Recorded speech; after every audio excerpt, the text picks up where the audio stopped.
が変わった。セガファミリードライバー、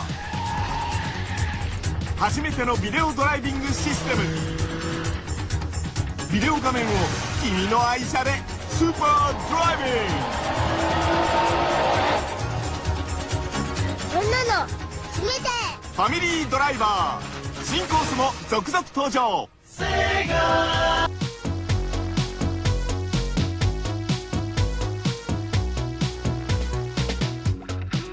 Hello and welcome to another tracking alignment of the retro gaming VCR with ReplayRetro. I'm Matt, and on today's show we're following up on the last episode by taking a look at another VHS-based console, this time from an industry titan, as we examine the Sega video driver. In the late 1980s, Sega had been working on the idea of a whole range of hybrid VHS-based consoles called the Experience Video series. These machines would, just like the Worlds of Wonder Action Max, use footage streamed from a VHS cassette to provide the graphics, whilst an external unit would read visual cues from the screen and score the player based on their actions. As we saw in the last episode, Worlds of Wonder and Sega weren't the only companies to show an interest in this area. Toy giant Hasbro, along with industry veteran Nolan Bushnell, had been working on a project codenamed Nemo, which would use video buffering to allow the system to control what footage the VCR showed the player. Because of course, unlike future optical media, standard VHS technology does not support switching between multiple tracks. This would allow for interactive movies such as Night Trap, which would eventually be released on the Mega CD and a number of other formats. However, this technology was both complicated and expensive, and as a result, the Nemo, later renamed Control Vision, never made it to market. Instead, Sega's systems would use linear single-tracked movies, which would still provide the same level of photorealism, but without any real interactivity. As a result, the game would play the same way every time, regardless of the player's actions. In fact, the player and the console needn't even be present for the on-screen action to turn out the same way. This did, however, keep costs low, and certainly looked great in advertising, appearing to represent a huge leap forward as the 8-bit era drew to a close. The video driver, also known as the Family Driver in Japan, was the first of these Experience Video machines. Just like the Action Max, it used a sensor attached to the screen. However, this time, instead of reading different frequency flashes, the sensor simply identifies whether it's looking at black or white. A moving bar at the bottom of the image, which is covered by the sensor housing during gameplay, displays a black area for safe sections of the road and a white area for any obstacles. If the sensor detects that the player is driving into one of these obstacles, it deducts points from their score. The player may also be required to stop, for example at a junction, in which case the entire area covered by the sensor housing turns white. Putting the gear lever into park disables the sensor, thus avoiding the loss of points in these moments. Like its competitors, the system was fairly simple, not requiring much in the way of hardware. Unlike the Action Max, the video driver features only one sensor and has no internal speaker. A mechanical score display rather than a digital one is driven by a small motor, which activates when obstacles are detected. This not only lowers the player's score, but also creates a buzzing noise and a small amount of vibration feedback, indicating a crash. In 1988, the system released in Japan for 8,800 yen, and was followed the same year by a US release. However, Sega themselves were busy releasing their 16-bit Mega Drive console, which was given priority. As a result, manufacturing and distribution of the video driver was handled by toy company Tyco. Later in 1989, the system would be distributed in the UK by Action GT, and made its debut in the Christmas catalogues priced at just £48.95, bundled with the game California Chase. 2 further cassettes were also available from launch for £6.45 each, and included replacement car models for the console, more fitting with the theme of the individual game. The system was also released in Italy by GIG Electronics, who handled the Italian distribution of lots of gaming hardware and software over the years. With good advertising and a low price, the video driver had a lot going for it in that first Christmas season. But could it succeed where the Action Max had failed? Find out after we take a look at the hardware itself and a bit of gameplay. The video driver doesn't really look like any console that you will have seen before, and that's probably largely because it walks that fine line between games console and kids toy. And that really does depend on which way you look at it. Some people will see it more as a console, others as a toy, but it doesn't really matter. For me, it has interchangeable games, and it's a Sega thing, and it's kind of an interesting part of the evolution of full motion video gaming, so to me it warrants a place as a console. As you can see, it's split into two main components which are connected by a lead. You have the main driving dashboard here, which you can see is mostly taken up with this large steering wheel, which is removable for storage, and this gear lever here, which is for turning the system on and off. And also when it's off, it's technically in park, so if you are at a point in the game where you are supposed to be parked, you'll need to keep the lever in that position, otherwise you'll lose score. Behind all that, you can see you have this fake dashboard with your rev counter and miles an hour, which to be honest actually is set just above 50 miles an hour, which that's not really all that quick, if we're being honest. Like, for a racing thing, I'd be quite disappointed if I'm racing at 50 miles an hour. I can go faster than that on the road.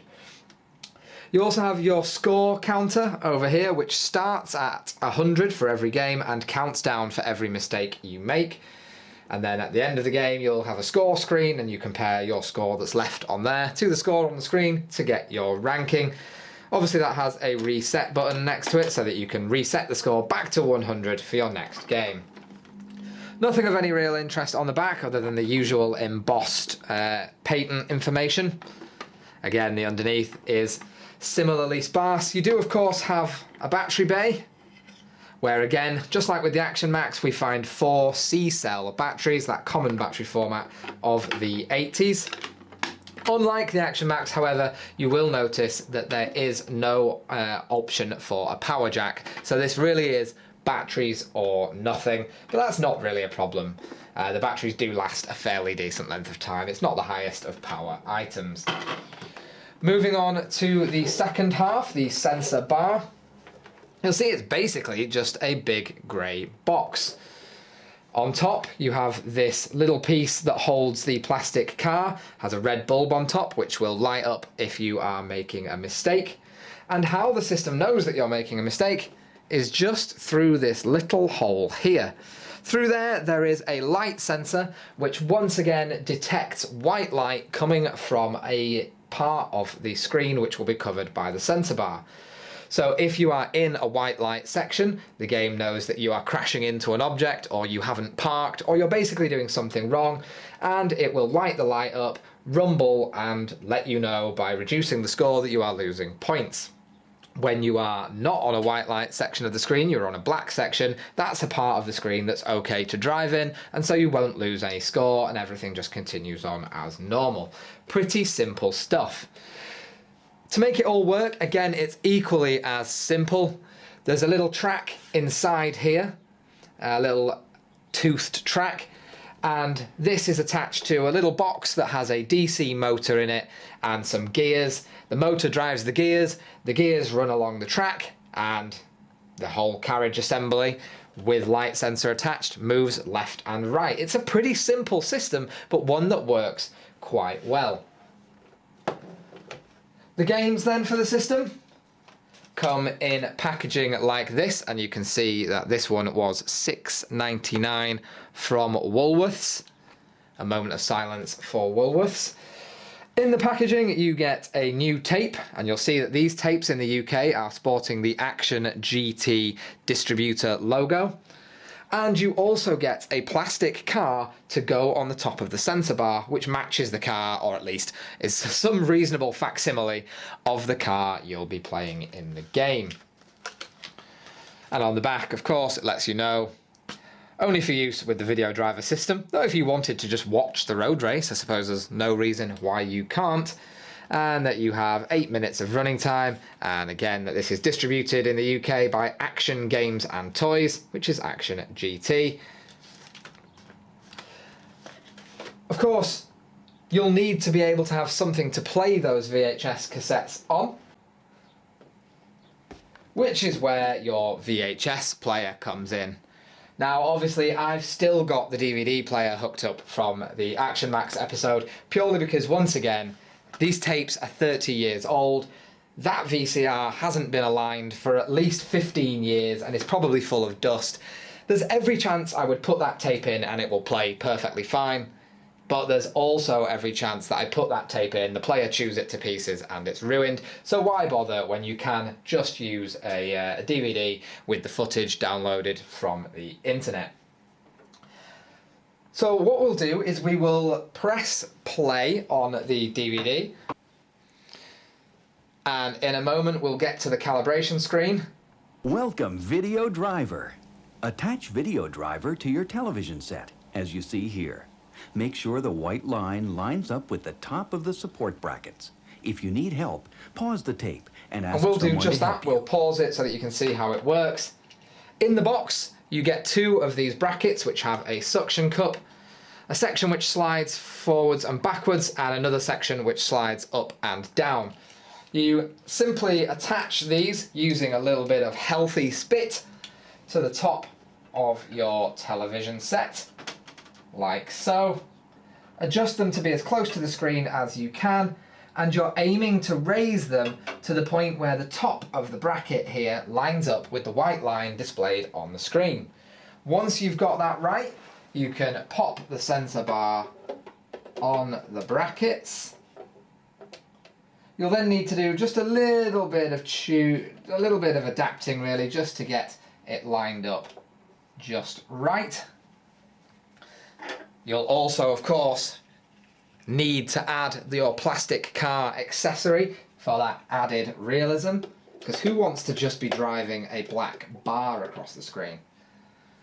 And once you've done that, you are, of course, ready to play our first game, which is California Chase. I'll try and keep this in shot as well so that you can see exactly what's happening as we go. So we'll turn it into drive. Ready? Look at how accurate a facsimile of that car that is. That is classic vintage Porsche right there. Wheels. Get inside.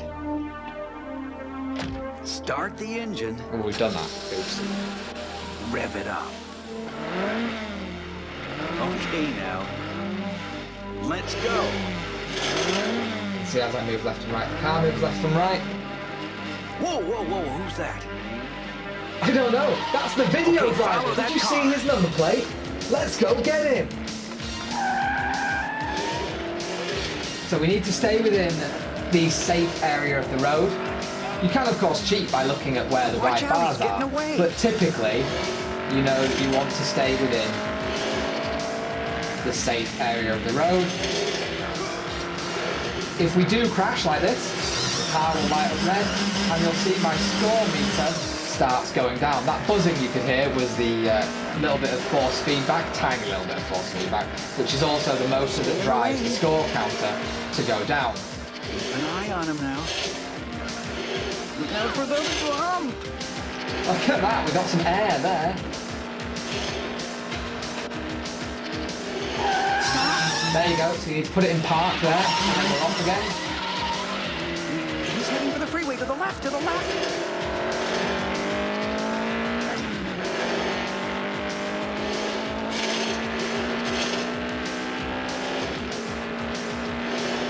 Oh, we're crashed again. Picking up speed, but we can pass him. Step on it. I don't know if you can really see on the screen there how the score counts down. I'll crash the car there. You can see the score counting down a little bit. There you go.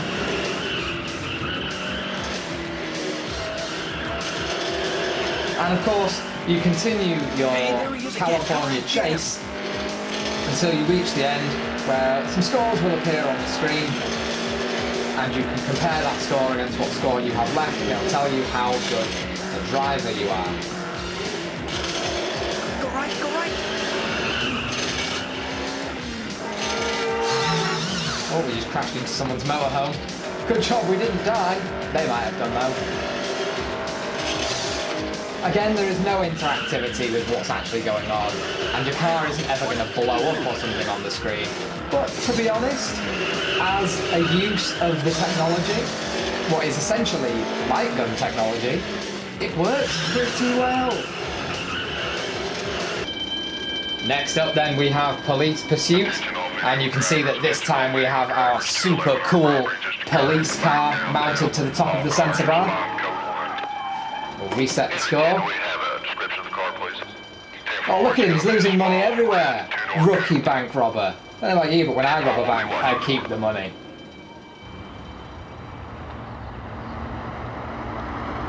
So he'll come past us in a moment. Another great facsimile of a police car there. We haven't even got the black bits, that's a bit rubbish, isn't it?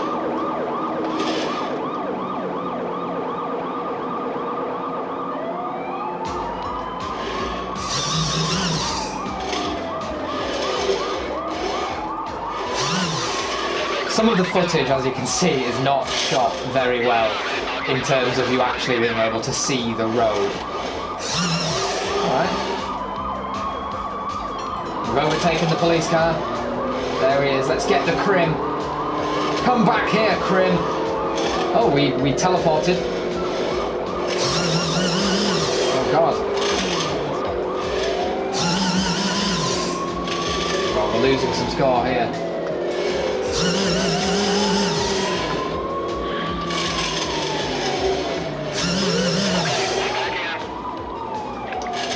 Oh, that's just reckless. I was on his tail. You didn't need to jump. Oh, let's go over here. I'm not crap. Oh, where are we? How are we?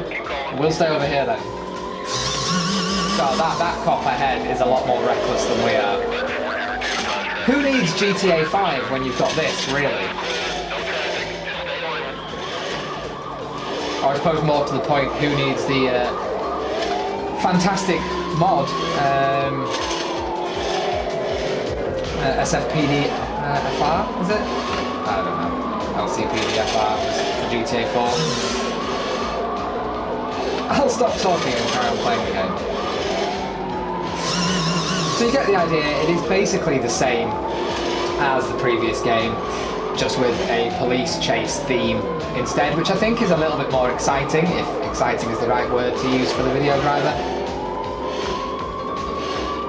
But we do, of course, have one more game. Can you beat Tyco's video driver race car?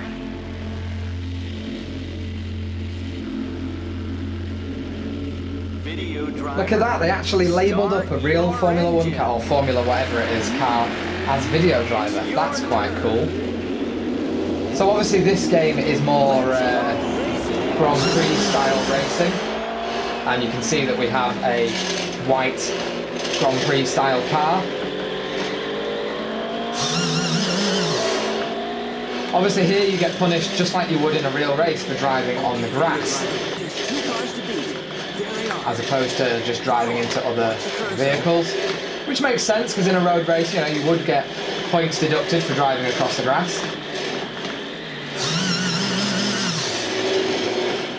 However, this is cutting backwards and forwards a lot. This is very difficult to really ascertain what's going on. Get between them if you can. Go ahead. Watch the curve. I love how he was still telling me to go in between them at the point that it skipped uncontrollably to a completely different section. Oh, now we're in a cockpit view. Yeah, I would definitely say this is the worst of the three in terms of filming, because it is constantly jerking to different positions. Go for it. They're trying to block you. Watch out. Yeah, this one it's ridiculous. It's just cutting backwards and forwards to different sections of track at different times. God, anyone that can come out of this one with 100 points without just turning the console off is an absolute machine.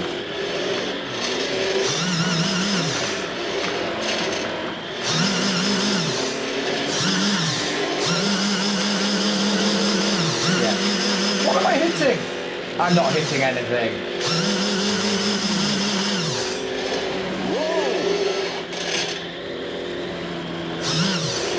I am wondering if maybe the sensor bar is a little bit too high now and it's actually detecting the road rather than the white bars. Cockpit View for a few seconds again. Another curve. Yeah, once again, it is more of the same, but this time with a more racing theme. Look at me dodging that truck that randomly came onto a racetrack for no apparent reason. While no exact figures are available, it's fairly clear the video driver did not sell well. By the time the 1990 spring-summer catalogues came out, the extra cassettes were nowhere to be seen, and the system itself vanished before the release of the autumn-winter ones that same year. By this point, console gaming with the likes of Nintendo's Nintendo Entertainment System and Sega's Master System were fairly well established, and with the Mega Drive on the horizon, people may have been less likely to be impressed by the video driver with its repetitive gameplay offering nothing in the way of replay value. The truth is that while we tend to mock the CD-based FMV games of the 90s now, at least they had some level of interactivity. The story changed based on your actions, and the player could lose. These VHS-based systems offered no such experience, and while the format may have added a new dynamic to board games, spawning successful franchises like Atmosphere, it simply wasn't as good a fit for video games, and no more Experience Video Series products were ever released. A fourth game does seem to have been released in Japan, including another car model for the console, though this doesn't appear to have been released elsewhere. However, as I mentioned in the last show, it is possible to make homebrew games for these systems fairly easily, and there's even one requiring both the video driver and the Action Max made to raise money for charity by the guys over at Retro Game Living Room, which you can check out via the link in the description below. It's important not to judge systems like the video driver and the Action Max too harshly. The truth is, their creators were trying to find a way to massively advance the primitive graphics of the time, and it would be almost another 20 years before video games were capable of anything close to photorealism by themselves, with games like 2007's Crysis being impressive, but still not quite there. Yes, they were repetitive and played the same way every time, but the same could be said for arcade classics like Dragon's Lair, and pretty much any light gun shooter, including the long-running House of the Dead series. And it doesn't make those games any less iconic. That's it for today's show, but there's still one more VHS-based system I want to take a closer look at, as long as it arrives fairly soon. Until then, you can always keep in touch by following us on Twitter, liking us on Facebook, or by supporting the show on Patreon. And of course, as always, thanks for watching.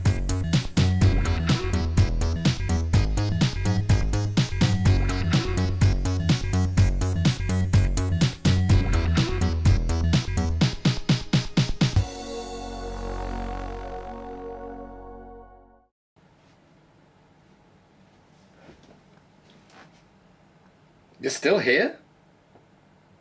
It's over. Go home. Seriously, I couldn't think of a bit for this one.